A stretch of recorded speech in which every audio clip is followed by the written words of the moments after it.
ഈ അടുത്ത് പല NRIസിനും നാട്ടിൽ വലിയ ഫൈൻ വരുന്നുണ്ട്. അതും വെറും ഒരു ചെറിയ മിസ്റ്റേക്ക് കാരണം.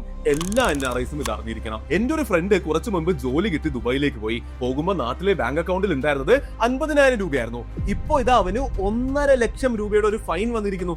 എന്താണ് അവൻ ചെയ്ത മിസ്റ്റേക്ക്? NRI ആയിട്ടും പുള്ളി നാട്ടിലെ പഴയ സേവിങ്സ് അക്കൗണ്ട് ക്ലോസ് ചെയ്തില്ല.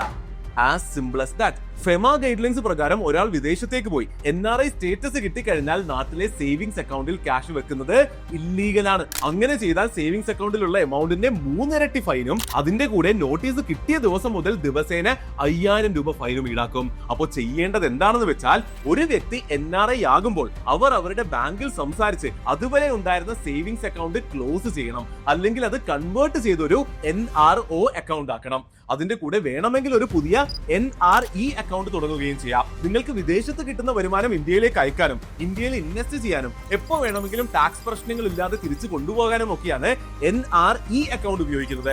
NRO അക്കൗണ്ട് ഇന്ത്യയിൽ തന്നെ നിങ്ങൾക്ക് എന്തെങ്കിലും വരുമാനം ഉണ്ടെങ്കിൽ അത് മാനേജ് ചെയ്യാനുള്ള അക്കൗണ്ട് ആണ്. ചെറിയ എന്നാൽ പലരും ശ്രദ്ധിക്കാത്ത സംഭവമാണ്. എന്നാൽ പിടിക്കപ്പെട്ടാൽ വലിയ പിഴ കൊടുക്കേണ്ടി വരും. അപ്പോൾ നിങ്ങൾക്ക് പരിചയമുള്ള എല്ലാ NRIസിനും ഷെയർ ചെയ്തോ. അതിശക്തം.